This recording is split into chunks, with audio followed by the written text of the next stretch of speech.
जटाटवीगलज्जलप्रवाहपावितस्थले गलेवलम्ब्यलम्बिता भुजङ्गतुङ्गमालिकां डमड्डमड्डमड्डमन्निनादवड्डमर्वयं चकारचण्डताण्डवं प्रणोतु नः शिवं शिवम् जटाकटाः सम्भ्रमं भ्रमन्निलिम्पनिर्झरी विलोलवीचिवल्लरी विराजमानमुग्धनी धगद्धगद्धगज्वलल्ललाललट्टपावके किशोरचन्द्रशेखरे प्रतीक्षण मम ಓಂ ನಮಃ ಶಿವಾಯ.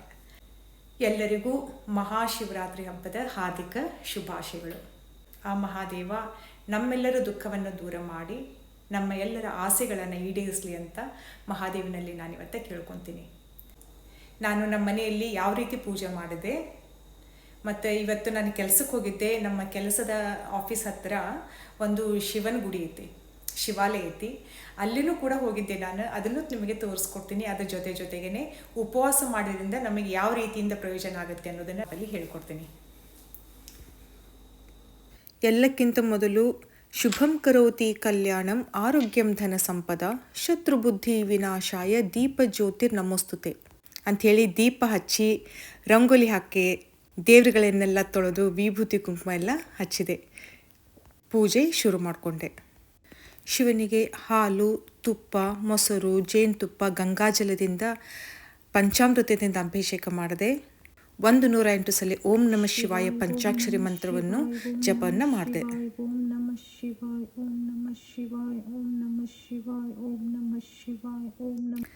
ಅದರ ನಂತರ ಎಲ್ಲ ದೇವರುಗಳಿಗೆ ವಿಭೂತಿ, ಕುಂಕುಮ, ಅರಿಶಿನ ಹಚ್ಚಿದೆ. ಹೂಗಳನ್ನೆಲ್ಲ ಏರಿಸಿದೆ. ಇವತ್ತು ನಾವು ಪೂರ್ತಿ ಶಿವ ಕುಟುಂಬದ ಪೂಜೆಯನ್ನೆಲ್ಲ ಮಾಡ್ತೀವಿ. ಹೀಗಾಗಿ ಕಳಸ ಪೂಜೆ ಮಾಡಿದೆ ನಾನಿವತ್ತು, ಗಣಪತಿ ಪೂಜೆ ಮಾಡಿದೆ. ನಾನು ನಂದಿ, ಕಾರ್ತಿಕೇಯ ಎಲ್ಲ ಫೋಟೋಗಳಿಗೆ ಇವತ್ತು ನಮಸ್ಕಾರ ಮಾಡಿದೆ. ಅಕ್ಷತೆಯನ್ನು ಏರಿಸಿದೆ. ಆ ನಂತರ ಎಲ್ಲ ದೇವರುಗಳಿಗೆ ಊದಿನ ಕಡ್ಡಿ ಎಲ್ಲ ಬೆಳಗಿ ಆರತಿಯನ್ನು ಮಾಡಿ ಧೂಪ ದೀಪವನ್ನೆಲ್ಲ ಬೆಳಗಿದೆ. ಇದೆಲ್ಲ ಆದಮೇಲೆ ದೇವರಿಗೆ ಎಡೆ ಹಿಡಿದೆ. ದೇವರೇ ಎಲ್ಲರಿಗೂ ಒಳ್ಳೇದು ಮಾಡಪ್ಪ, ಆರೋಗ್ಯ ಭಾಗ್ಯ ಕೊಡು, ಸುಖ ಸಮೃದ್ಧಿಯನ್ನು ಕೊಡು ಅಂತ ಕೇಳಿಕೊಂಡೆ. ಸರ್ವೇ ಭವಂತು ಸುಖಿನಃ, ಸರ್ವೇ ಸಂತು ನಿರಾಮಯ, ಸರ್ವೇ ಭದ್ರಾಣಿ ಪಶ್ಯಂತು ಮಾ ಕಶ್ಚಿತ್ ದುಃಖ ಭಾಗವೇತ್. ಓಂ ಶಾಂತಿ ಶಾಂತಿ ಶಾಂತಿ. ಮನೆಯದು ಪೂಜೆ ಎಲ್ಲ ಮುಗಿಸ್ಕೊಂಡು ಕೆಲಸಕ್ಕೆ ಹೋದೆ. ಕೆಲಸದಲ್ಲಿ ನಮಗೆ 30 ನಿಮಿಷ ಬ್ರೇಕ್ ಸಿಗುತ್ತೆ. ಅವರಿಗೆ ಎಲ್ಲ ನಾನು ಇವತ್ತು ಹೇಳ್ಕೊಂಡೆ, ನಮ್ದು ಇವತ್ತು ಹಬ್ಬ ಇದೆ, ಶಿವಾಲಯಕ್ಕೆ ಹೋಗ್ಬೇಕು ನಾನು ಅಂತ ಹೇಳ್ಕೊಂಡು, ಒಂದು 5 ನಿಮಿಷ ಹೆಚ್ಚು ನಂಗೆ ಬ್ರೇಕ್ ಕೊಡಿ ಅಂತ ಹೇಳ್ಕೊಂಡು ಶಿವಾಲಯಕ್ಕೆ ಹೋದೆ. ಅಲ್ಲಿ ಹೋಗಿ ನೋಡಿದರೆ ತುಂಬಾ ರಶ್ ಆಯಿತು. ಪಾರ್ಕಿಂಗ್ ಜಾಗನೇ ಸಿಗ್ತಾ ಇರಲಿಲ್ಲ. ಹಿಂಗೆ ಮಾಡಿ ಪಾರ್ಕ್ ಮಾಡಿಕೊಂಡು ನಡ್ಕೊಂಡು ಶಿವಾಲಯಕ್ಕೆ ಹೋದೆ. ಅಲ್ಲಿ ಹೋದರೆ ತುಂಬ ಲಾಂಗ್ ಕ್ಯೂ ಇತ್ತು. ನನಗಿವತ್ತು ಗರ್ಭಗುಡಿಗಂತೂ ಹೋಗ್ಲಿಕ್ಕೆ ಆಗೋದಿಲ್ಲ ಅಂತ ಅಂದ್ಕೊಂಡು ಹಾಗೇ ಗುಡಿನ ಶಿವಾಲಯವನ್ನು ಒಂದು ಸುತ್ತಿದೆ. ಶಿವಾಲಯದಲ್ಲಿ ಒಂದು ದೊಡ್ಡ ಶಿವನ ಮೂರ್ತಿ ಮತ್ತು ಹನುಮಂತನ ಮೂರ್ತಿ ಇದೆ. ಆ 2 ದೇವರುಗಳಿಗೆ ಅಲ್ಲೇ ಹಾಲು ಮತ್ತು ಹಣ್ಣಿನ ಅಭಿಷೇಕ ಎಲ್ಲ ಕೊಟ್ಟು ಎಲ್ಲರಿಗೂ ಒಳ್ಳೇದು ಮಾಡಪ್ಪ ದೇವ ಅಂತ ಕೇಳಿಕೊಂಡೆ. ಗರ್ಭಗುಡಿಯಲ್ಲಿ ಇರುವ ದೇವರುಗಳಿಗೆ ಪ್ರಾಣ ಪ್ರತಿಷ್ಠಾಪನೆ ಮಾಡಿರ್ತಾರೆ. ಹಾಗಾಗಿ ಗುಡಿಗಳನ್ನು ಭೇಟಿಯಾಗೋದು ತುಂಬ ವಿಶೇಷವಾಗಿರುತ್ತೆ. ಅಲ್ಲಿ ದೇವರುಗಳ ಶಕ್ತಿ ಸಂಚಲನೆ ಆಗ್ತಾ ಇರುತ್ತೆ. ನಾವು ಗುಡಿಗೆ ಹೋಗ್ತಾ ಇದ್ದರೆ ನಮ್ಮ ಜೀವನದಲ್ಲಿ ಒಳ್ಳೆಯ ಬದಲಾವಣೆಗಳು ಆಗ್ತವೆ. ದೇವರ ಆಶೀರ್ವಾದ ನಮ್ಮ ಮೇಲೆ ಇರುತ್ತೆ. ಇವತ್ತು ಗರ್ಭಗುಡಿಗಂತೂ ಹೋಗ್ಲಿಕ್ಕಾಗಲಿಲ್ಲ. ಹಾಗಾಗಿ ಹೊರಗಡೆನೇ ಸುತ್ತಾಕಿ ಒಂದಿಷ್ಟು ನನ್ನ ಫ್ರೆಂಡ್ಸ್ನೆಲ್ಲ ಭೇಟಾದೆ. ನನಗೆ ಬಾಂಗ್ಲಾದೇಶಿ ಹಿಂದೂ ಫ್ರೆಂಡ್ಸ್ಗಳಿದ್ದಾರೆ ಮತ್ತು ಫಿಜಿ ದೇಶದ ಹಿಂದೂ ಫ್ರೆಂಡ್ಸ್ಗಳು ನನಗಿದ್ದಾರೆ. ಅವರೆಲ್ಲ ಅಲ್ಲಿ ಬಂದಿದ್ದರು. ಅವ್ರಿಗೆ ಅಲ್ಲೇ ದೂರದಿಂದ ನಾನು ಶಿವರಾತ್ರಿಯ ಶುಭಾಶಯಗಳನ್ನು ಕೋರಿದೆ. ಮತ್ತೊಮ್ಮೆ ದೇವರುಗಳಿಗೆ ದೂರದಿಂದನೇ ಕೈ ಮುಗಿದು ಬಂದೆ. ಅಲ್ಲಿ ಕ್ಯಾಂಟೀನ್ ಕೂಡ ಇತ್ತು. ಆದರೆ ನಾನಿವತ್ತು ಉಪವಾಸ ಮಾಡಿದ್ದಂತೆ ಕ್ಯಾಂಟೀನಲ್ಲಿ ನಾನು ಏನು ಪ್ರಸಾದವನ್ನು ತಗೊಳ್ಳಿಲ್ಲ. ನಾನೀಗ ನಾವು ಉಪವಾಸ ಯಾಕೆ ಮಾಡಬೇಕು, ಅದರಿಂದ ನಮಗೆ ಏನೇನು ಲಾಭ ಅನ್ನೋದನ್ನು ನಾನು ನಿಮಗೆ ಹೇಳ್ತೀನಿ. ನಮ್ಮ ಭಾಳಷ್ಟು ಹಬ್ಬಗಳೊಳಗೆ ಉಪವಾಸ ಮಾಡೋದು ಒಂದು ನಿಯಮ ಐತಿ. ನಾವು ದೇವ್ರಿಗೆ ಕೇಳ್ಕೊತೀವಿ, ನಮಗೆ ಎಲ್ಲ ಪಾಪದಿಂದ ನಮ್ಮನ್ನು ದೂರ ಮಾಡು, ಆರೋಗ್ಯ ಕೊಡಪ್ಪ, ನೆಮ್ಮದಿ ಸುಖ ಸಮೃದ್ಧಿಯನ್ನು ನಮಗೆ ಕೊಡು, ನಮ್ಮ ಮನೆಯವ್ರಿಗೆ ಎಲ್ಲರಿಗೂ ಒಳ್ಳೇದು ಮಾಡಪ್ಪ ಅಂತ ನಾವು ಕೇಳ್ಕೊತೀವಲ್ಲ. ಉಪವಾಸ ಮಾಡೋದ್ರಿಂದ ನಮಗೆಲ್ಲ ಚಲೋ ಆಗಿಬಿಡುತ್ತಾ ಅನ್ನೋದೊಂದು ಪ್ರಶ್ನೆ. ಅದಕ್ಕೆ ಉತ್ತರವನ್ನು ನಾನು ಇವತ್ತು ನಿಮಗೆ ಕೊಡಲಿಕ್ಕೆ ಪ್ರಯತ್ನವನ್ನು ಮಾಡ್ತೀನಿ. ಎಲ್ಲದಕ್ಕಿಂತಲೂ ಉಪವಾಸ ಮೊದಲು ನಮ್ಮ ಜೀರ್ಣಕ್ರಿಯೆಯನ್ನು ಸುಧಾರಣೆ ಮಾಡುತ್ತೆ. ಊಟ ಮಾಡಿ ಮಾಡಿ ಮಾಡಿ ಏನಾಗುತ್ತೆ, ಕೆಲವೊಂದು ಸಲ ಪಚನ ಆಗಲಾರ್ದೇ ನಮ್ಮ ಹೊಟ್ಟೆಯಲ್ಲಿ ಆಹಾರ ಉಳ್ಕೊಂಡ್ಬಿಡುತ್ತಲ್ಲ, ಜೀರ್ಣ ಆಗೋದು ಕಷ್ಟ ಆಗುತ್ತೆ. ನಾವು ಸ್ವಲ್ಪ ಹೊತ್ತು ಉಪವಾಸ ಮಾಡಿದರೆ, ಊಟವನ್ನು ಮಾಡೋದನ್ನು ಸ್ವಲ್ಪ ಹೊತ್ತು ಬಿಟ್ಟರೆ ಜೀರ್ಣಕ್ರಿಯೆ ಸುಧಾರಣೆ ಆಗುತ್ತೆ.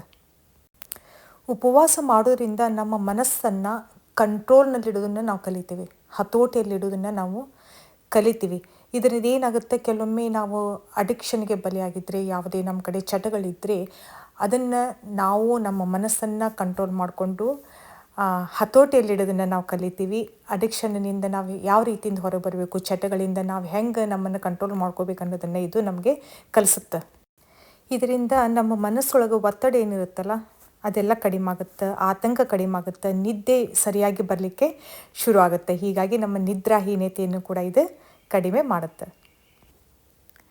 ಉಪವಾಸ ಮಾಡಿದಾಗ ನಮ್ಮ ದೇಹದಲ್ಲಿ ಬೊಜ್ಜು ಶೇಖರಣೆ ಆಗಿರುತ್ತಲ್ಲ, ಅದು ಬೊಜ್ಜೆಲ್ಲ ಕರಗಿ ಅದು ಶಕ್ತಿಯಾಗಿ ಪರಿವರ್ತನೆ ಆಗುತ್ತೆ.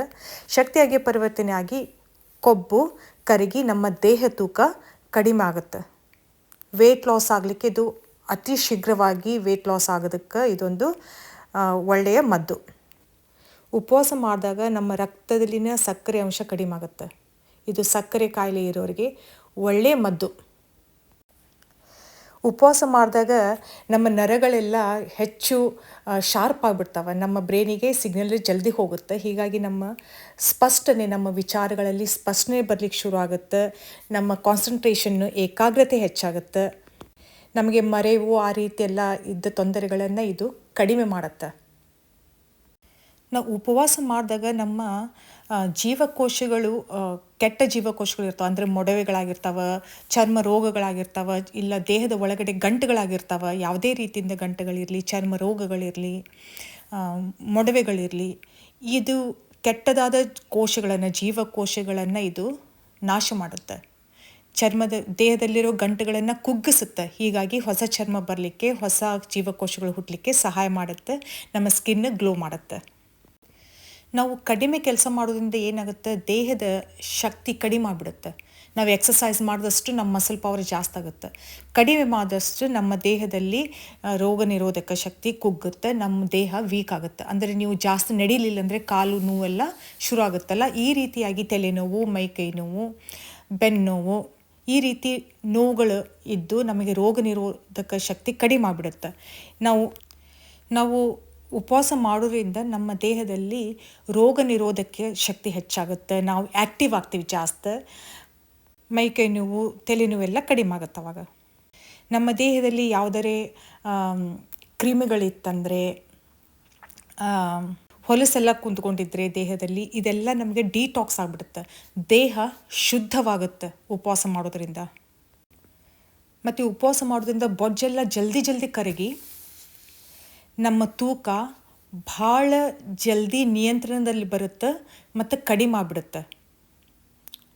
ಸ್ಪೆಷಲಿ ಹೊಟ್ಟೆ ಭಾಗದಲ್ಲಿರುವ ಬೊಜ್ಜು, ಕಾಲು ಬೆನ್ನಿನಲ್ಲಿದ್ದ ಬೊಜ್ಜು ಭಾಳ ಜಲ್ದಿ ಕರಗಿ ನಮ್ಮ ವೆಯ್ಟ್ ಲಾಸಿಗೆ ಸಹಾಯ ಮಾಡುತ್ತೆ.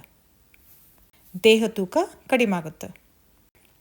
ಆರೋಗ್ಯವೇ ಭಾಗ್ಯ ಅಂತ ಹೇಳ್ತೀವಲ್ಲ, ಎಲ್ಲಿ ನಮ್ಮ ಒಳ್ಳೆಯ ಆರೋಗ್ಯ ಇರುತ್ತಲ್ಲ ಅಲ್ಲಿ ನಮಗೆ ಭಾಗ್ಯ ಸಿಗುತ್ತೆ, ನಮಗೆ ಸುಖ ಸಮೃದ್ಧಿಗಳು ಸಿಗ್ತಾವೆ. ನಮ್ಮ ದೇಹ ಆರೋಗ್ಯವಾಗಿತ್ತಂದರೆ, ನಮ್ಮ ಮನಸ್ಸು ಆರೋಗ್ಯವಾಗಿತ್ತಂದರೆ ನಾವು ಒಳ್ಳೆ ಕೆಲಸ ಮಾಡಲಿಕ್ಕೆ ಹುರುಪು ಸಿಗುತ್ತೆ, ನಾವು ಕೆಲಸ ಮಾಡಲಿಕ್ಕೆ ಸಾಧ್ಯ ಆಗುತ್ತೆ, ಇಂಡಿಪೆಂಡೆಂಟ್ ಆಗಲಿಕ್ಕೆ ಸಾಧ್ಯ ಆಗುತ್ತೆ. ಆಮೇಲೆ ನಮ್ಮ ಮನಸ್ಸಿಗೆ ಖುಷಿ ಸಿಗುತ್ತೆ, ಮನೆಯಲ್ಲೆಲ್ಲರಿಗೂ ಖುಷಿ ಸಿಗುತ್ತೆ.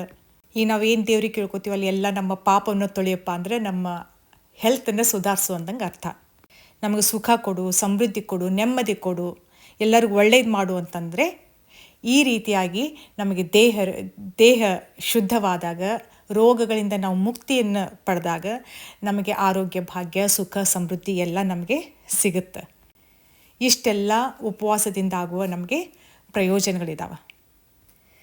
ನಾನು ಇವತ್ತು ಉಪವಾಸ ಮಾಡಿದ್ದೀನಿ. ನಾವು ಉಪವಾಸ ಆವಾಗಿವಾಗ ಮಾಡ್ತಾನೆ ಇರ್ತೀನಿ ಹಬ್ಬಕ್ಕೆ. ನನಗಿದರಿಂದ ತುಂಬಾ ಅನುಕೂಲ ಆಗಿದೆ, ನಿಮಗೂ ಅನುಕೂಲ ಆಗುತ್ತೆ, ನೀವು ಮಾಡಿ ನೋಡಿ ಅಂತ ನನ್ನೊಂದು ಅಡ್ವೈಸು. ನಂದು ಇವತ್ತಿನ ವ್ಲಾಗು ನಿಮ್ಗೆ ಹೆಂಗೆ ಅನ್ನಿಸ್ತು, ನಾ ಮಾಡಿದ ಪೂಜೆ ನಿಮಗೆಲ್ಲ ಹೆಂಗೆ ಅನ್ನಿಸ್ತು ಅಂತ ದಯವಿಟ್ಟು ಕಮೆಂಟ್ ಮಾಡಿ. ಮತ್ತು ನೀವು ಯಾವ ರೀತಿಯಿಂದ ಹಬ್ಬ ಮಾಡಿದ್ರಿ ಅಂತ ನನಗೆ ತಿಳಿಸ್ಕೊಡಿ.